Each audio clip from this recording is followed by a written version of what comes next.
গাড়িতে ঘুমানো ভালো কথা নয়।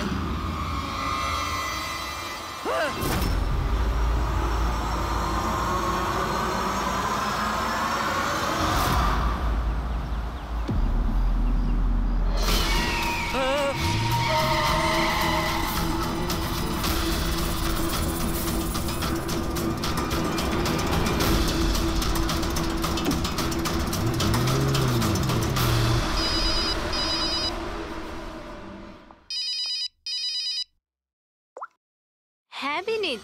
লীলা হেল্প মি, লীলা, লীলা হেল্প মি। কি হয়েছে বিনীত? তুমি এত টেনশনে কেন?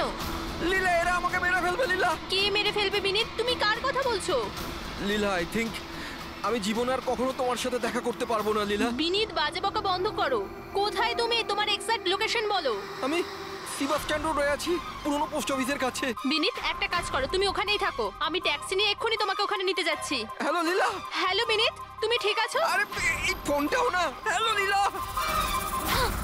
এই ফোনটাও এক্ষুনি কাটার ছিল।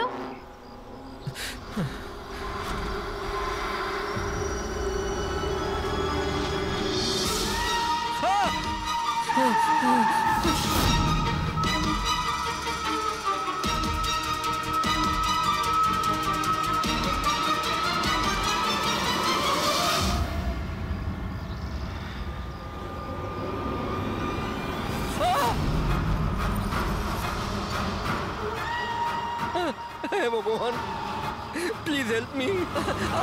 আমাকে আমার বাড়িতে ঠিক মতো পৌঁছে দাও প্লিজ।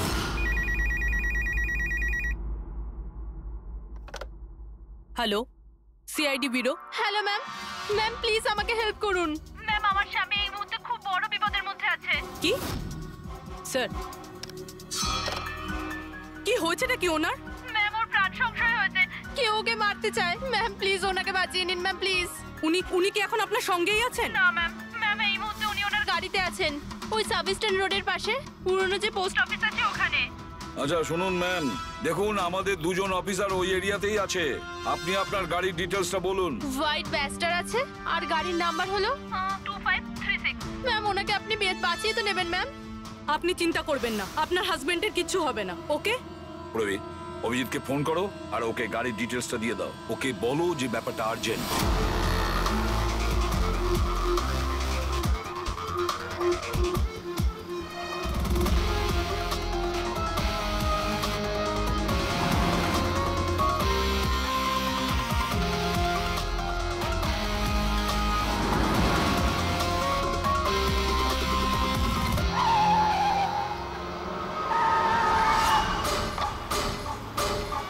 হ্যাঁ হ্যাঁ, এই নাম্বারটাই।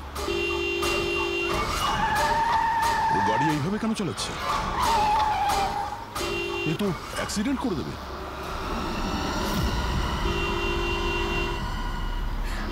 আমাকে ক্ষমা করে দাও, আমাকে ক্ষমা করে দাও, আমি মরতে চাই না, আমাকে ক্ষমা করে দাও।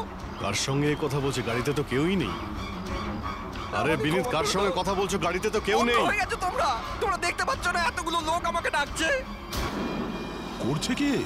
আমাকে ক্ষমা করে দাও, আমি মরতে চাই না। মনে হচ্ছে। বিনীত, বিনীত, বিনীত, তোমার অ্যাক্সিডেন্ট হয়ে যাবে, গাড়িটা থামাও বলছি।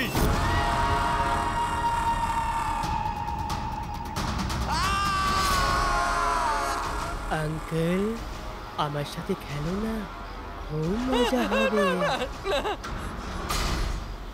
বিনীত, গাড়ি থামাও, সাইডে দাঁড় করাও।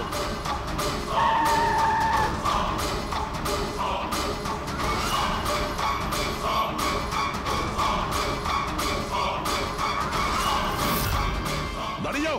বিনীত, বিনীত, বিনীত।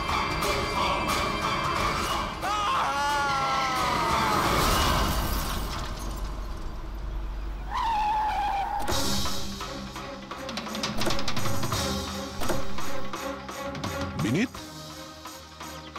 ও নো, এ তো মারা গেছে।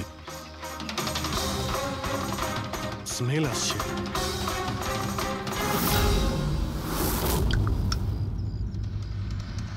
মদ। ড্রিঙ্ক করে গাড়ি চালাচ্ছিল, কিন্তু ও গাড়িতে কথা বলছিল কার সাথে? মদের নেশায় ভুলভাল বকছিল। মদ খেলে তো এটাই হয়, অ্যাক্সিডেন্ট। আপনি তো আমাকে কথা দিয়েছিলেন না যে বিনীতের কিচ্ছু হবে না। তো এটা কি হয়ে গেল? দেখুন ম্যাডাম, যদি ওনার অন্য কোনো দের হাত থেকে প্রাণ সংশয় থাকতো আমরা ওনাকে নিশ্চয়ই বাঁচাতাম, কিন্তু উনি তো নিজেই মদ খেয়ে গাড়ি চালাচ্ছিলেন। আপনি তো জানেন এটা কতটা ডেঞ্জারাস। না, ওনার প্রাণ ওনার নিজের জন্য যায়নি, বরং তাদের জন্য গেছে যারাও এতদিন ধরে ওকে বিরক্ত করছিল। কারা? সকাল সন্ধে ঘুমিয়ে জেগে সব সময় ওকে বিরক্ত করত। উনি এতটাই চিন্তিত হয়ে গিয়েছিলেন যে উনি নিজের বিজনেসেও পুরোপুরি নজর দিতে পারছিলেন না। কোন লোকের কথা বলছেন আপনি? একটু পরিষ্কার করে বলুন। ম্যাম, বিনীতের মৃত্যু আমাদের সামনে হয়েছে, আর ওই সময় ও ছাড়া গাড়িতে কেউ ছিল না। তাহলে ওর মৃত্যুর দোষ আপনি অন্য কারোর ঘাড়ে চাপাচ্ছেন কেন? কারণ ওনার খুন হয়েছে। মার্ডার, এটা মার্ডার। মার্ডার হয়েছে? আপনি কি জানেন কারা করেছে এটা? আত্মারা। হতে পারে আপনারা ওই আত্মাটাকে দেখতে পাননি, কিন্তু বিনীত ওদের পরিষ্কারভাবে দেখতে পেত। সিআইডিরা আত্মাটাত্মায় বিশ্বাস করে না। আপনিও মানতেন স্যার, যদি আপনি 2 সপ্তাহ আগের ঘটনাটা দেখে থাকতেন। লীলা ওঠো, ওঠো লীলা, লীলা ওঠো। বিনীত, বিনীত,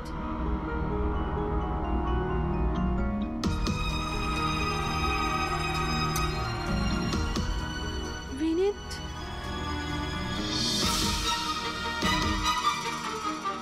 বিনীত, কি হয়েছে বিনীত? ওই দেখো, আলমারির ওপরে। কি আছে ওখানে বিনীত? লীলা, আলমারির উপরে কেউ আমাকে দেখছে, আমাকে শুতে দিচ্ছে না। বিনীত, ওখানে কিচ্ছু নেই, কিচ্ছু নেই। তুমি না নিশ্চয়ই কোনো খারাপ স্বপ্ন দেখেছো। চলো শোবে চলো। আমি কোনো স্বপ্ন দেখিনি।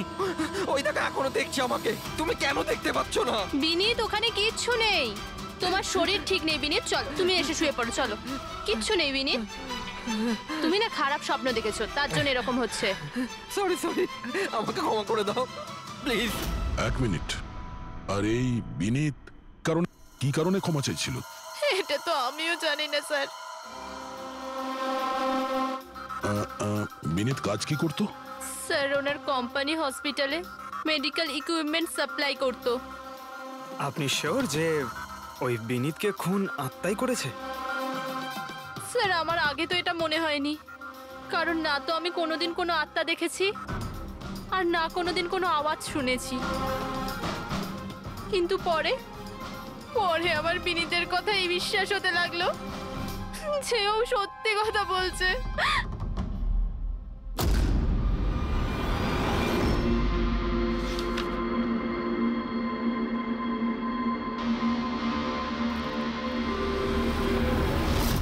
হ্যাঁ বস, এর মৃত্যুর একটাই কারণ চোখে পড়ছে, এর মাথার ওপর লাগা আঘাতটা, যেটা অ্যাক্সিডেন্টের কারণে লেগেছে। ঠিক তো ডক্টর সালুকে? আর কোনো কারণ নেই তো? দয়া, ভিসারা স্যাম্পলকে চেক করা এখনো বাকি আছে, কিন্তু প্রাইমা ফেসি তো এটাই বলছে মৃত্যুর কারণ অ্যাক্সিডেন্ট। আর বস, এর রক্তের মধ্যে আমি অ্যালকোহল অনেকটা বেশি মাত্রায় পেয়েছি। ও, আমার মনে হচ্ছে সেই কারণেই ওর হ্যালুসিনেশন শুরু হয় আর ও ধাক্কা মেরে দেয়। তার মানে হলো এটা কোনো খুনের ব্যাপার নয়। আমরা চাইলেই ওদের বডিটা ফেরত দিয়ে দিতে পারি। যদি কোনো ডাউট থাকে সেটা ভিসারা স্যাম্পল থেকে জানা যেতে পারে। কি জানি স্যার, আমার কেমন যেন মনে হচ্ছে যে এই কেস অতটা সোজা নয়। কারণ আমরা যখন লীলাকে জিজ্ঞাসা করলাম যে এই বিনীত কার কাছে ক্ষমা চাইছিল, তখন কথাটা এড়িয়ে গেল। আমরাও কি শেষকৃত্যে যাব নাকি? ওখানে আত্মীয়রাও থাকবে, বন্ধুরাও থাকবে, অনেকেই থাকবে। যদি কিছু জানতে পারা যায়। যাও, নিশ্চয়ই যাবে ফিউরালে।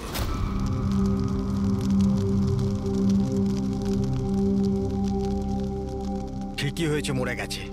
খারাপ লোকেদের সাথে এটাই হওয়া উচিত। তুমি একদম ঠিক বলেছো, এই ধরনের লোকের এরকমই মৃত্যু হওয়া উচিত। ব্যাস, আর ওই দিনটার অপেক্ষা করছি যেদিন ওই দুজনেরও চিতা জ্বলতে দেখব। ওই দিন আমি তোমাদের দুজনকে অনেক বড় পার্টি দেব। কি সমস্যা কি তোমার? হ্যাঁ, এখানে একটা শোক পালন করার জায়গায় উৎসব পালনের কথা বলছো তোমরা? কেন করবো না উৎসব? আরে আসল উৎসব তো সেদিন হবে যেদিন এই দুজনেরও চিতা জ্বলবে। ওরা দুজনে চিতায় উঠুক কি না উঠুক, তুমি সিআইডি রাতে ঠিকই আসবে। স্যার, আপনারা যদি সিআইডির লোক হন তাহলে অপরাধীদের সাহায্য করার বদলে আমাদেরকে ন্যায় বিচার দেওয়া উচিত। এক মিনিট, কি বলতে চাও পরিষ্কার করে বলো। স্যার, আমার নাম পুনিত, আর আমার বাবা পার্পল হসপিটালে ভর্তি ছিল। আমি ভেন্টিলেটরে ছিলাম। ডাক্তারবাবু, নার্স, ডাক্তারবাবু কোথায়? আমার বাবা মারা যাবে এক্ষুনি। প্লিজ ডাক্তারবাবুকে বলুন। কি হয়েছে? কেন চিৎকার করছেন? চিৎকার করবো না তো কি করবো? আমার বাবা ওখানে মারা যাচ্ছে আর আপনাদের স্টাফ এখানে বসে মাছি মারছে। আপনি আগে শান্ত হন প্লিজ। আপনি পেশেন্টের কাছে যান, আমি দেখছি। তাড়াতাড়ি করুন প্লিজ। হ্যাঁ।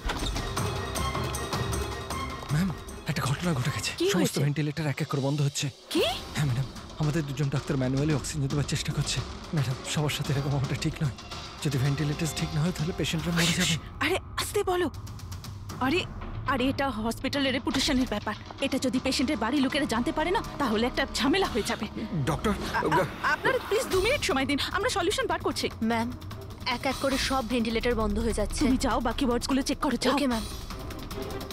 আরে ওই আমাদের সাপ্লায়ার বিনীতকে ফোন করো না, ওই সব কিছু ব্যবস্থা করে দেবে। প্লিজ টেনশন নেওয়ার কোনো ব্যাপার নেই। ডক্টর মেহেক, হচ্ছে কি এসব? স্যার ভেন্টিলেটর সব বন্ধ হয়ে গেছে স্যার। আপনারা প্লিজ শান্ত হন, আমি কথা বলছি। স্যার, এক এক করে সমস্ত ভেন্টিলেটর বন্ধ হয়ে যাচ্ছে স্যার। কি? এটা কিভাবে হতে পারে? তো কোনো হসপিটালে ফোন করো না, ওখান থেকে আনাও। আরে রাজা, ফোন লাগাও। আর মেহেক, একটা কাজ করো, এখানে যে টেকনিশিয়ান আছে ওকে ডাকো। রাজা, কি হলো তোমার? তুমি কি শুনতে পাচ্ছ না স্যার কি বললেন? আপনারা কি ডিসকাস করে টাইম ওয়েস্ট করছেন? আমার বাবা মারা যাবে ওখানে। আপনি প্লিজ একটু শান্ত হন, আমরা এক্ষুনি যাচ্ছি। Please ma'am, sir. Ma'am, very bad news. দুটো পেশেন্টের জীবন চলে গেছে। 5টা পেশেন্ট খুব ক্রিটিক্যাল অবস্থায় আছে। স্যার, আজ আমাদের পরিবারের লোক আমাদের সাথে নেই।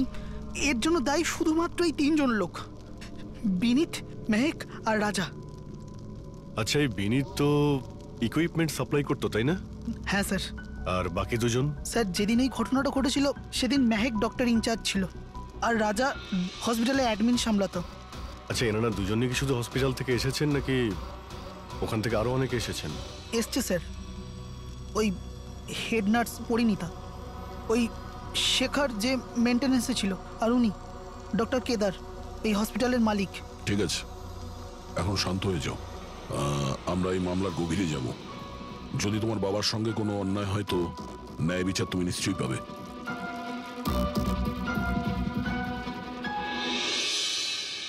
এখন বুঝতে পারছি বিনীত ক্ষমা চাইছিল কেন। আমাকে ক্ষমা করে দাও, আমি মরতে চাই না। আমাকে ক্ষমা করে দাও।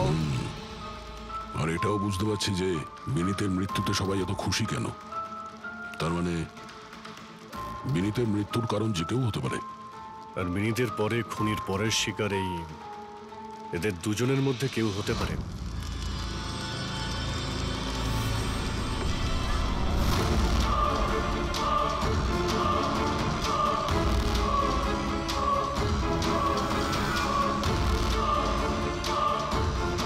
আমাকে ক্ষমা করে দাও। তুমি আমাকে কেন মরতে দিলে? আমার পিছু নিও না।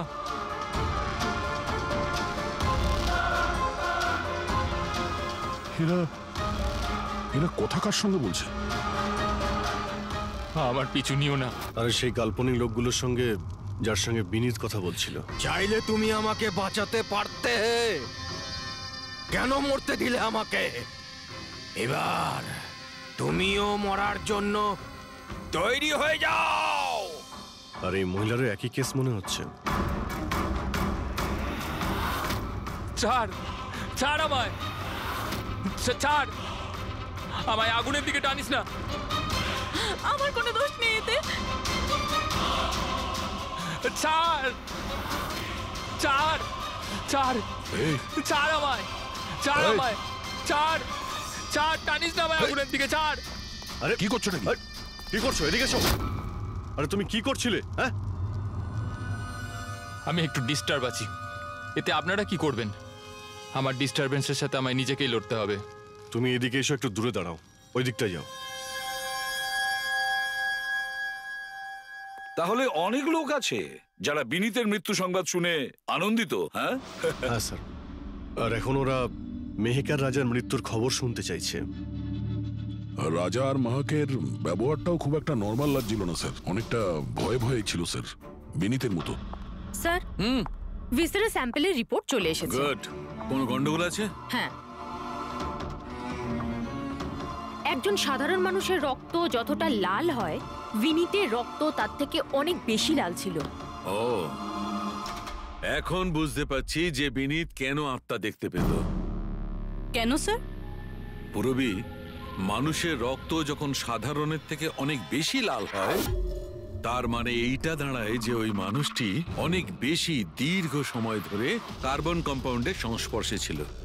আর এই কার্বন কম্পাউন্ডের কারণেই ওর হ্যালুসিনেশন হতো ভীষণ ভাবে। তার মানে কেউ জেনে শুনে বিনীতকে ওই কার্বন কম্পাউন্ডের সংস্পর্শে এনেছিল, যার ফলে বিনীতের মানসিক অবস্থা খারাপ হয়ে গেল আর ওর মৃত্যুর কারণও হয়ে গেল।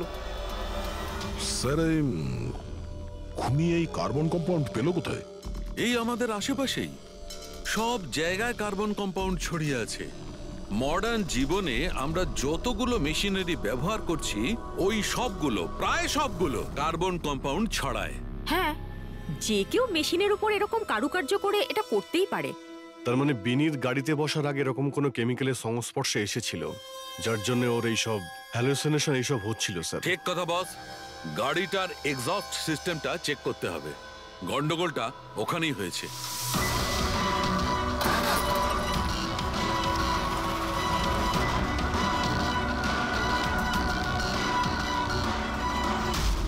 সালুঙ্কে স্যার তো ঠিকই বলছিলেন স্যার, এর থেকে তো কেমিক্যাল বেরিয়ে আসছে। একটা কথা তো তাহলে ঠিক পঙ্কজ, ওই আত্মা টাত্মা বলে কিচ্ছু ছিল না। স্যার, তার মানে এখন খুনের নিশানায় দুজন রয়েছে, রাজা আর মেহেক।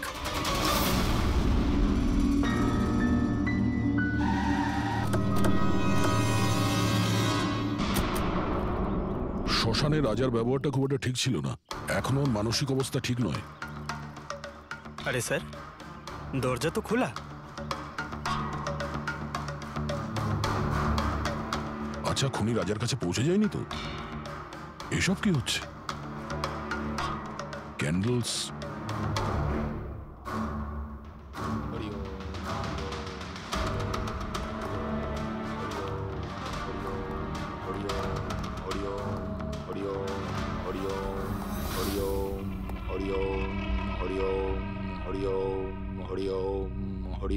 রাজা,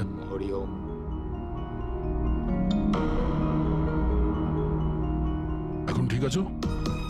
কারা আপনারা? সিআইডি। বিনীতের শেষকৃত্যে দেখা হয়েছিল আমাদের। তুমি আগুনে ঝাঁপাতে যাচ্ছিলে, আমরা তোমাকে আটকেছিলাম, মনে আছে? ঝাঁপ দিতে যাচ্ছিলে, আমরা তোমাকে। এবার আপনাদের আমাকে আটকানোর বা বাঁচানোর কোনো দরকার নেই। যতক্ষণ বিনীতের খুনি ধরা না পড়বে, তোমারও প্রাণের সংশয় আছে। আচ্ছা, একদম ঠিকঠাক বলো, ওই 12 জন রোগীর মৃত্যু কি তোমার গাফিলতিতে হয়েছিল? খবরদার বলছি, আমার ওপর এরকম নোংরা আর মিথ্যা অপবাদ দেবেন না। আমি নির্দোষ, আমার জন্য কেউ মরেনি। শান্ত হও, শান্ত হও। রাজাকে অনেক কষ্টে শান্ত করেছি, ওকে ডাকাবেন না। আপনি কে? আমার নাম শ্লোক। আমি রাজাকে এই খারাপ সময় থেকে বার করে আনবার চেষ্টা করছি। ও, তার মানে আপনি সাইকিয়াট্রিস্ট? সাইকিয়াট্রিস্ট নয়, সাইকি, মিডিয়াম। এই জগৎ আর অন্য জগতের সঙ্গে একটা সেতু ভেবে নাও। অন্য জগৎ? অন্য আবার কোন জগৎ? ওই আত্মাদের জগৎ। যদিও আমরাও একটা মাধ্যম, অপরাধ দুনিয়া থেকে নিয়ে জেলের ভেতর গারদের পেছনে পৌঁছানোর পুল। আপনারা আমাকে জেলে পাঠাবার চেষ্টা করছেন কেন? আমি তো রাজাকে আত্মাদের থেকে বাঁচাবার চেষ্টা করছি। রাজাকে আত্মার থেকে নয়, কেমিক্যাল পয়জন থেকে বাঁচানোর দরকার। আর বন্ধ করো তোমার এই ঢং, বুঝেছো? স্যার, ও কোন দিকে ইঙ্গিত করছে? ওই বুড়ো লোকটার দিকে, যে এসি নিচে দাঁড়িয়ে রয়েছে।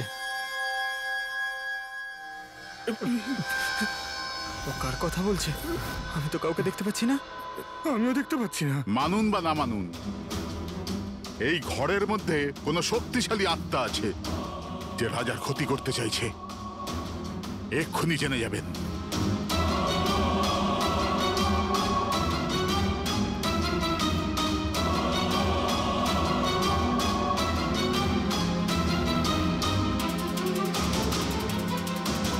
মিটার দিয়ে আত্মা দেখা যাবে?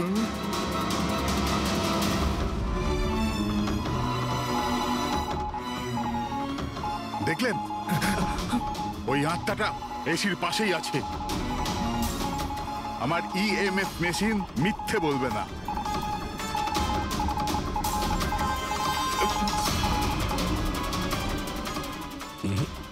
তবে আমাদের ওই মিটার ভুল হতে পারে না, বুঝলে ফ্রেডি?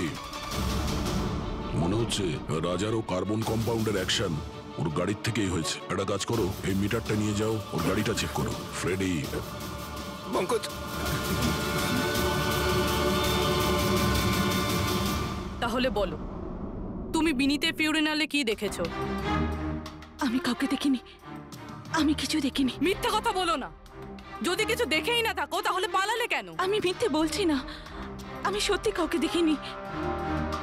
আচ্ছা, হাসপাতালে যে 12 জন মারা গিয়েছিল সেটা কি তোমার গাফিলতির জন্যই হয়েছিল? আমার গাফিলতিতে? দেখুন, আমার দ্বারা যতটা সম্ভব আমি সব চেষ্টা করেছি। আমি ডাক্তার কেদারের সঙ্গে কথা বলেছিলাম, কিন্তু উনি তো কোনো অ্যাকশনই নিলেন না। তাহলে আমি আর কি করতে পারি? আচ্ছা, তার মানে হলো এটা ডক্টর কেদারের ভুল। ওনার থেকেও তো বেশি দোষ ছিল ওই রাজা। ওর একবার দেখা উচিত ছিল যে ভেন্টিলেটরস গুলো কাজ করছে কি না, ওগুলো সময় মতো সার্ভিসিং হচ্ছে কি না। তাহলে কি দোষী রাজা? রাজা আর বিনীত দুজনেই। বিনীতেরও ভেন্টিলেটর সাপ্লাই করার আগে দেখে নেওয়া উচিত ছিল যে ওগুলো ঠিকঠাক কাজ করছে কি না। কতগুলো জীবন নির্ভর করছিল ওই ভেন্টিলেটরস গুলোর উপরে। মনে হচ্ছে রাজা আর বিনীতের জন্য তোমার মনে অনেক রাগ আছে। বিনীতের মৃত্যুতে নিশ্চয়ই খুশি হয়েছো তুমি? এটা কি বলছেন আপনি? একদমই না। আমি একজন ডক্টর, আর আমার কাজ হলো একজন পেশেন্টের জীবন বাঁচানো। কারণ মৃত্যুতে আমি কি করে খুশি হব?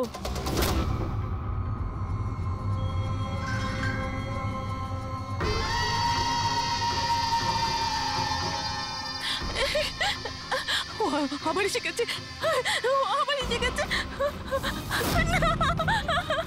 কিন্তু কিন্তু এখানে তো কেউই নেই। আরে এখানে কেউই নেই। দেখো, তুমি ভয় পেও না। যতক্ষণ আমি আছি তোমার কিছু হবে না, ঠিক আছে?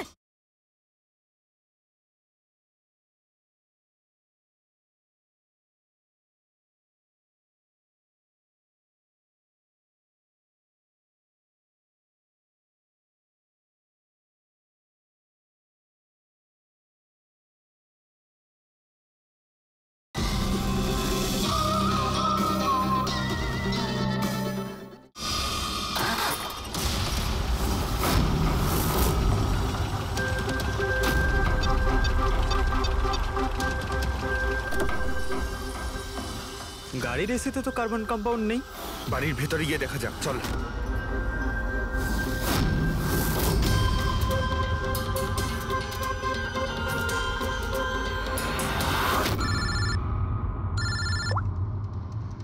হ্যাঁ পূরবী,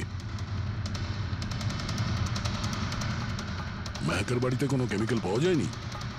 ঠিক আছে, যতক্ষণ ওই খুনি ধরা না পড়ে ততক্ষণ তুমি ওর সঙ্গেই থাকো, ঠিক আছে? স্যার, হ্যাঁ, কার্বন কম্পাউন্ড এখানে কোথাও নেই। কোথাও কোনো কেমিক্যাল পাওয়া যাবে না। বিজ্ঞানের জগৎ আর কেমিক্যালের জগতের বাইরেও আর একটা জগৎ আছে। মানুন অথবা না মানুন। চুপ, মুখ বন্ধ। যতক্ষণ বলতে না বলবো মুখ খুলবে না। রাজাবাবু, আপনার ভয়ের কোনো কারণ নেই। আমরা আছি এখানে। যতক্ষণ না ওই খুনি ধরা পড়বে সিআইডি আপনার সঙ্গেই আছে। আমার সিআইডির দরকার নেই।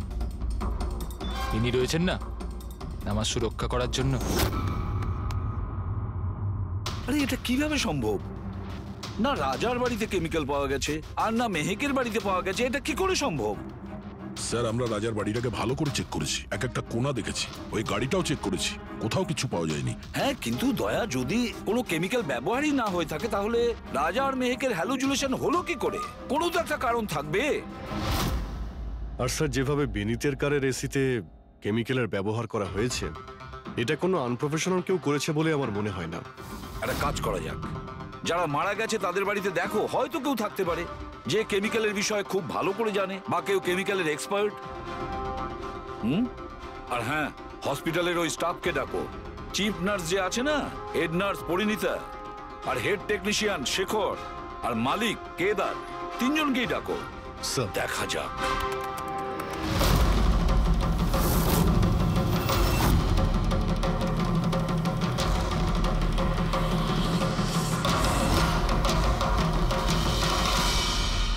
তোমার নাম শেখর, তাই তো? Yes sir. হসপিটালের হেড মেকানিক, মেইন টেকনিশিয়ান। তার মানে হসপিটালে যদি কোনো মেশিনে প্রবলেম হলে সবার প্রথমে তোমার কাছে খবর আসে। হ্যাঁ স্যার, ঠিক। তাহলে হসপিটালের ভেন্টিলেটর খারাপ ছিল সেটা তুমি জানতে না? স্যার প্রথম থেকেই জানতাম। তাহলে কেন কিছু করনি? কাউকে কিছু বলনি কেন? হ্যাঁ স্যার, এতে আমার কোনো দোষ নেই। তাহলে কার ভুল ছিল? স্যার আমি প্রথমেই মেহেককে ভেন্টিলেটরের ব্যাপারে বলেছিলাম যে ভেন্টিলেটরসে প্রবলেম আছে আর যে কোনো সময় খারাপ হতে পারে। এটা তুমি ভেন্টিলেটর বন্ধ হওয়ার আগেই জানিয়েছিলে? ইয়েস স্যার, 1 সপ্তাহ আগে। ম্যাম, আমি আপনাকে একটা নোটিশ পাঠিয়েছিলাম, ওয়ার্ডের ভেন্টিলেটরগুলো ঠিকমতো কাজ করছে না। ও, আমি তোমার চিঠিটা পড়েছি শেখর, তুমি টেনশন নিও না, আমি কিছু একটা করছি। কিন্তু ম্যাম ব্যাপারটা খুব আর্জেন্ট। হ্যাঁ হ্যাঁ আমি জানি। ডক্টর মেহেক। ইয়েস ম্যাম, আপনাকে অ্যাকাউন্টস ডিপার্টমেন্টে এক্ষুনি রেখেছে। ও হ্যাঁ আসছি। ডোন্ট ওয়ারি শেখর, আমি নিশ্চয়ই কিছু ব্যবস্থা নেব, পাক্কা। কিন্তু স্যার উনি আমার কথাটা সিরিয়াসলি নিলেন না। হ্যাঁ, মেহেক ভেন্টিলেটরস খারাপ হওয়ার সময় পেশেন্টদের বাঁচানোর খুব চেষ্টা করেছিল, কিন্তু রাজা স্যার এত ঘাবড়ে গেলেন যে কিছু করতেই পারলেন না। শেখর বাবু, তুমি কতটা সত্যি বলছো আর কতটা মিথ্যে সেটা তো আমরা জেনেই নেব। স্যার মেহেকের কোনো ভুল ছিল না, ও ভেন্টিলেটর খারাপ হওয়ার কথা আমাকে প্রথমেই বলে দিয়েছিল।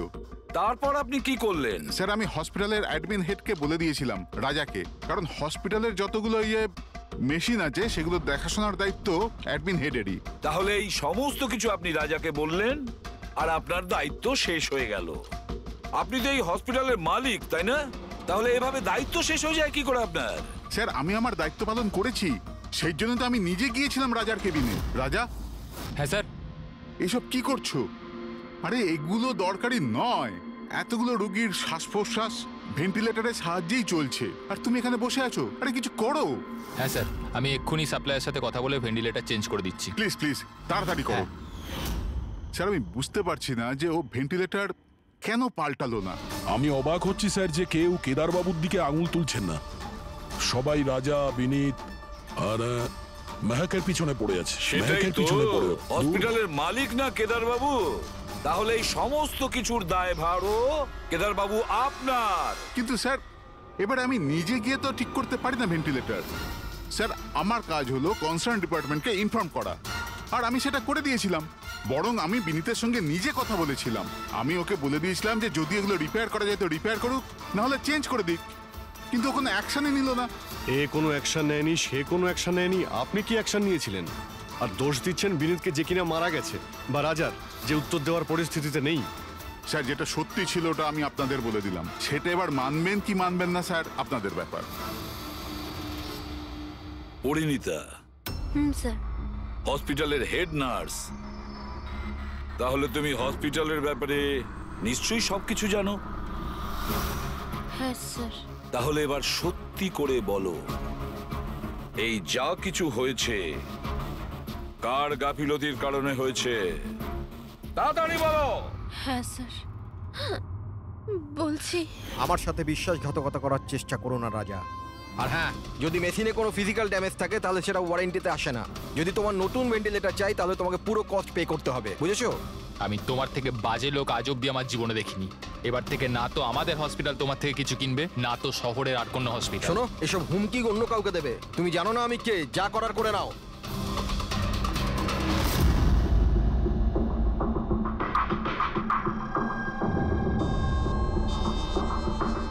এই যা কিছুই হয়েছে এই রাজা আর বিনীতের ঝগড়ার কারণেই হয়েছে। দুজনের ঝগড়াতে স্যার এতগুলো লোকের প্রাণ চলে গেল। তবে নতুন ভেন্টিলেটরের ব্যবস্থা রাজার করা উচিত ছিল। স্যার, এই রোগীদের পরিবারের মধ্যে 3 জন এমন আছে যারা কেমিক্যাল ইঞ্জিনিয়ারিং করেছে। আচ্ছা, 3 জন? তাহলে ওদের ঠিকুজি কুষ্টি বের করো, দেখি কি আছে।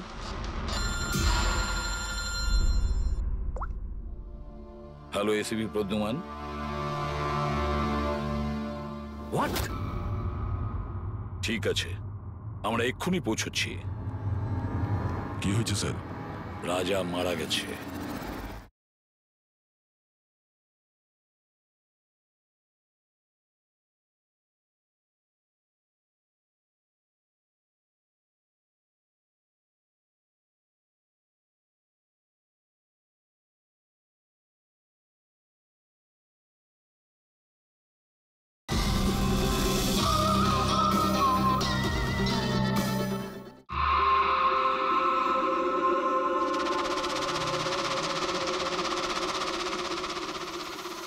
দয়া, এর মৃত্যু তো মাথায় চোট লাগার কারণেই হয়েছে। মনে হচ্ছে ছাদ থেকে লাফ দিয়েছে। হতে পারে হ্যালুসিনেশন এত জোরে হয়ে গেছে যে ঘাবড়ে গিয়ে রাজা উপর থেকে ঝাঁপ মেরে দিয়েছে। আর তুমি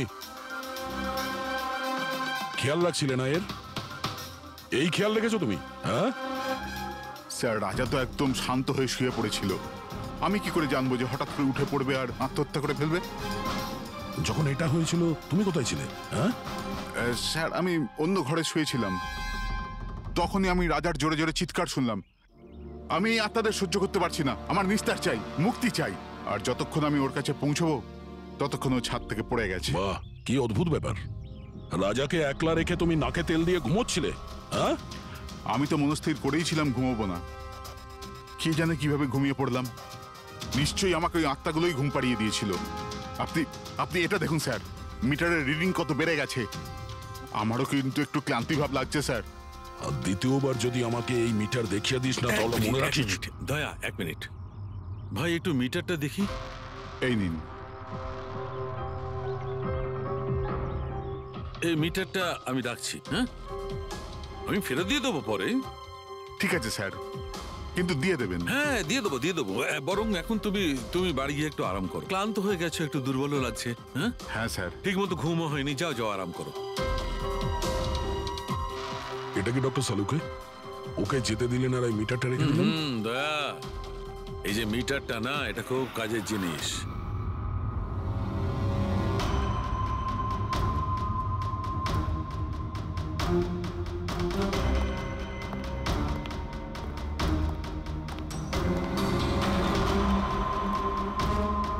এই ঘরটা চেক করছি। হ্যাঁ ডক্টর, নেই। ওপরে যাওয়া যাক।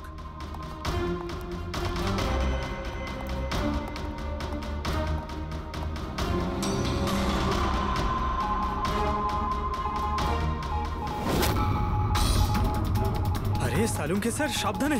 এই নিডলটা তো একেবারে জঙ্গলি ঘোড়ার মতো দৌড়চ্ছে।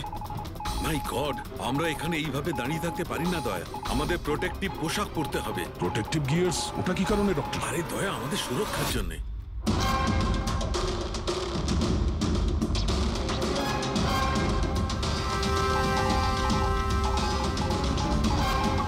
এই দেখো, সবচেয়ে বেশি মিটার রিডিং এখানেই পাওয়া যাচ্ছে, এই এসিটার নিচে। মনে স্যার ওই পঙ্কজ, খবরদার যদি আত্মার নাম নিয়েছো। স্যার, এই মিটারটা কোন দিকে ইঙ্গিত করছে? বলছি, বাইরে চলো।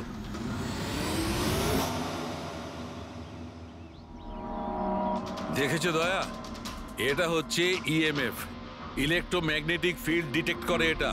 ইলেকট্রোম্যাগনেটিক ফিল্ডস, এগুলো তো আজকাল সব ইলেকট্রিক অ্যাপ্লায়েন্সের মধ্যে হয় ডক্টর। টিভি, ফ্রিজ, একদম ঠিক দয়া। কিন্তু ওই অ্যাপ্লায়েন্স গুলোর ইএমএফ হিডেন থাকে, লুকোনো থাকে, যাতে মানুষের উপর খারাপ প্রভাব না পড়ে। কি খারাপ প্রভাব? এইটার কারণে লোকেদের নশিয়া হতে পারে, ঘুম না হতে পারে, মন খারাপ হতে পারে। আর যদি অনেকক্ষণের সংস্পর্শে থাকে তাহলে হ্যালুসিনেশন হওয়াটা কোনো বড় কথা নয়। ও, তার মানে রাজার এই হ্যালুসিনেশন কোনো কেমিক্যালের জন্য হয়নি, নিজের ঘরের ইলেকট্রনিক জিনিসপত্রের জন্যই হয়েছে, কারণ ওগুলোর ইএমএফ ঢাকা ছিল না। একদম। তার মানে কেউ জেনে বুঝে এগুলোকে গন্ডগোল করে দিয়েছে। হতে পারে দয়া। এমনিতেই রাজা মনে মনে খুব কষ্ট পাচ্ছিল, খুব দুঃখ পেয়েছিল রোগীদেরকে বাঁচাতে পারেনি বলে। সেই জন্য হ্যালুসিনেশন ওর কাছে আফসোসের রূপে ধরা দিয়েছিল। হতে পারে এই অনুতাপের জন্য বিনীতেরও মৃত্যু হয়েছে। একদম ঠিক। আর ওই অশোক, ওরও দুর্বলতা সেই জন্যই মনে হচ্ছিল, যেহেতু ও এই ইএমএফ এর সংস্পর্শে অনেকক্ষণ ছিল। এখানে ওই কার্বন কম্পাউন্ড পাওয়া যায়নি। এটা কি করে দয়া? কারণ এখানে তো ইএমএফ এর ব্যবহার হচ্ছিল, আর সবচেয়ে বেশি রিডিং উঠছিল বেডরুমে এসির কাছে। তার মানে বেডরুমের এসিতে কোনো কারুকাজ করা হয়েছে। তাহলে তো মেহেকের বাড়িতে ওই ইএমএফ হনো। আমার তাড়াতাড়ি পুরবীকে ইনফর্ম করতে হবে।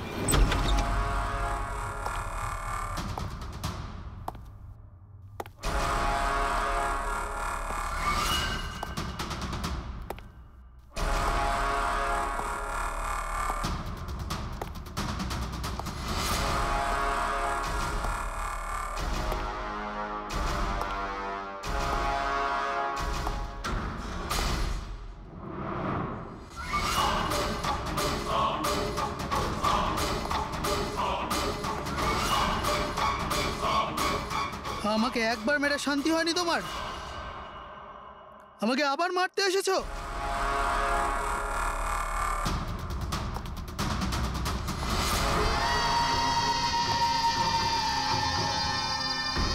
তুমি? আমি তোমাকে সেলফ ডিফেন্সে মেরেছিলাম, আর তাছাড়া তুমি একজন অপরাধী। অপরাধীদের কি পরিবার থাকে না? তোমার জন্য আমার মেয়ে অনাথ হয়ে গেছে, আর এই রক্ত দেখছো, সব তোমার জন্য। আমি আর তোমাকে ছাড়বো না। দেখো, আমার কাছে আসবে না, আমি কিন্তু মেরে দেবো। আমি তোমাকে ছাড়বো না। আমার কাছে আসবে না, আমি কিন্তু বলছি মেরে দেবো। আমি বলছি আমার কাছে আসবে না, আমি মেরে। রবি, কি করছো তুমি? ছাড়ো এটা। স্যার, ওই যে ওই লোকটা। কি? স্যার, এখানে। স্যার, ওনাকে ধরুন, উনি আমাকে মারতে চান। এক মিনিট, আগে এখান থেকে বাইরে চলুন। তাড়াতাড়ি চলো, প্লিজ তাড়াতাড়ি, প্লিজ তাড়াতাড়ি, ফার্স্ট। এই হলো সেই তিনজন যাদের সম্পর্ক কেমিক্যাল ইঞ্জিনিয়ারিং এর সঙ্গে আছে। সুহাস, দীপক আর কিশোর। খুনিদের মধ্যে যে কেউ হতে পারে। না অভিজিৎ, কারের এসিতে কেমিক্যাল ফিক্স করাটা অন্য ব্যাপার, আর ইলেকট্রোম্যাগনেটিক ফিল্ডকে এত চাতুর্যের সঙ্গে ব্যবহার করাটা অন্য কথা। আমার মনে হচ্ছে ও এমন একজন লোক যার সায়েন্সে, মেডিকেল সায়েন্সের উপর খুব ভালো দখল আছে। হয়তো কোনো ডক্টর অথবা সায়েন্টিস্ট। যেই করুক, সে ইলেকট্রোম্যাগনেটিক ফিল্ড ভালো মতন ব্যবহার করেছে, যাতে মেহেক আর রাজা ওরা দুজনেই যাতে ইএমএফ এর সংস্পর্শে থাকে। হতে পারে হসপিটালে ওরা দুজন নিজেদের কাজ করছিল, তখনও এই ইএমএফ ওখানে উপস্থিত ছিল। তাহলে স্যার, হতে পারে হসপিটালের কোনো মেশিনের সাথেও গন্ডগোল করা হয়েছে। নিশ্চয়ই দয়া, নিশ্চয়ই। আর এটা ওই করেছে, হসপিটালের ভেতরেরই কেউ। তাহলে এই হলো সেই জায়গা যেখানে মেহেক আর রাজা বসতো। হ্যাঁ স্যার। আর কে কে যাওয়া আসা করতো এখানে? স্যার, শুধু স্টাফেদেরই ভেতরে যাওয়ার পারমিশন ছিল, তাও যদি কোনো কাজ থাকতো তাহলে। মানে বাইরের কেউ এখানে ঢুকতেই পারতো না? না স্যার, এমনকি রুগীদেরও এখানে ভেতরে আসার অনুমতি ছিল না। তার মানে তো এটা বোঝা গেল যে স্টাফেদের মধ্যেই কেউ, মানে আপনাদের মধ্যেই কেউ একজন খুনি। এ আপনি কিভাবে বলতে পারেন? এটা আমরা বলছি না, এটা এই ইএমএফ মেশিনটাই আমাদের সবকিছু বলে দিয়েছে। আর এই ইএমএফ মেশিনের হিসাবে এই এসির সাথে কোনো গন্ডগোল করা হয়েছে। তার মানে রাজা আর মেহেককে মারার চেষ্টা করা হয়েছিল, কিন্তু বেচারা রাজা মারা গেছে। এসির সাথে গন্ডগোল? কি বলছেন আপনি? আমি তো কিছু বুঝতেই পারছি না। এই কথাটা এই রুমে থাকা শুধুমাত্র সেই বুঝতে পারবে যে নিজেই খুনি। আর ও আজ এখানে প্রোটেক্টিভ গিয়ার পরে এসছে, যাতে ইলেকট্রোম্যাগনেটিক ফ্রিকোয়েন্সিতে তার কোনো ক্ষতি না হয়, তাই তো? কি সে?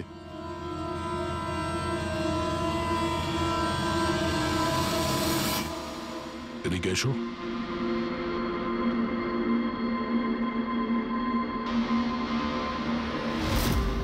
ফ্যাশন সেন্স তো তোমার খুব ভালো, শেখর। জামা কাপড়ের ভেতরে এই সুরক্ষা কবচ। দেখো, তোমার সমস্ত প্ল্যান আমরা জেনে ফেলেছি, তোমার ব্যাপারে সমস্ত খোঁজ খবর নিয়েছি। তুমি এখানকার এমন একজন টেকনিশিয়ান যে এসির সঙ্গে কোনো গন্ডগোল করতে পারে। এখন তাড়াতাড়ি বলো, কেন করেছো তুমি এসব? আমি করেছি এসব। আর কি ভুল করেছি আমি যদি মেহেক, বিনীতা, রাজার ওপর অভিযোগ লাগিয়েছি তো? এদের জন্য 12টা পেশেন্টের মৃত্যু হয়েছে, যেটা আমি দেখতে পারিনি। তারপর আমি ভাবলাম যে এদের এরকমই মৃত্যু দেওয়ার প্রয়োজন আছে, যেভাবে 12টা পেশেন্ট মারা গেছে। সেই জন্য আমি EMF আর কার্বন কম্পাউন্ডের বিষ ব্যবহার করেছি ওদের মারার জন্য, যাতে এদেরকে এমন মৃত্যু দিতে পারি, মৃত্যু নয়, একটা ভয়ঙ্কর মৃত্যু। আর এটাই আমার ন্যায় বিচার। শাস্তি দেওয়ার অধিকার শুধুমাত্র আইনের আছে, অন্য কারো নয়, বুঝেছো? তুমি জানতে যে এই কেমিক্যাল ব্যবহার করলে ওদের হ্যালুসিনেশন হবে, ওই মারা যাওয়া রোগীগুলো ওরা সামনে দেখতে পাবে, যার জন্য ও পাগল হয়ে যাবে, তাই তো? কিন্তু আমি আমার লক্ষ্য পূরণ করতে পেরেছি। যেরকম মৃত্যু আমি চেয়েছিলাম দিতে, সেরকমই মৃত্যু বিনীতার রাজাকে আমি দিয়েছি। কিন্তু দুঃখের ব্যাপার, মেহেককে আপনার শেষ মুহূর্তে বাঁচিয়ে নিলেন। সফল তো তুমি তখন হতে যদি তুমি কোনো অপরাধ না করে ওদেরকে শাস্তি দিতে। তোমার আর ওদের মধ্যে কি পার্থক্য রইল? এখন তুমিও একজন খুনি, তবে তুমি কি শাস্তি পাবে সেটা এখন আদালত ঠিক করবে।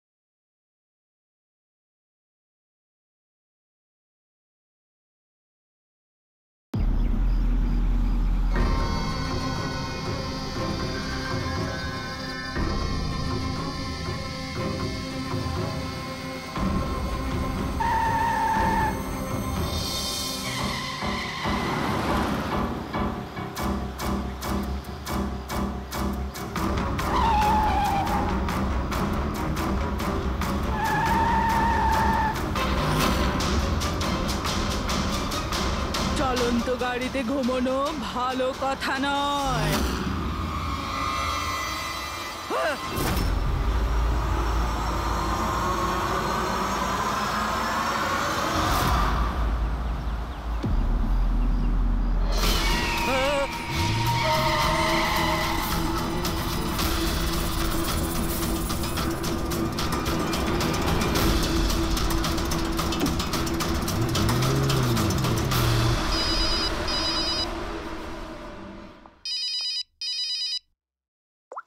হ্যাঁ বিনীত। লীলা হেল্প মি, লীলা, লীলা হেল্প মি। কি হয়েছে বিনীত, তুমি এত টেনশনে কেন? লীলা, এরা আমাকে মেরে ফেলবে। লীলা, কে মেরে ফেলবে বিনীত? তুমি কার কথা বলছো? লীলা, আই থিংক আমি জীবনে আর কখনো তোমার সাথে দেখা করতে পারবো না। লীলা, বিনীত, বাজে বকা বন্ধ করো। কোথায় তুমি? তোমার এক্সাক্ট লোকেশন বলো। আমি বাস স্ট্যান্ড রোডে আছি, পুরনো পোস্ট অফিসের কাছে। বিনীত, একটা কাজ করো, তুমি ওখানেই থাকো, আমি ট্যাক্সি নিয়ে এক্ষুনি তোমাকে ওখানে নিতে যাচ্ছি।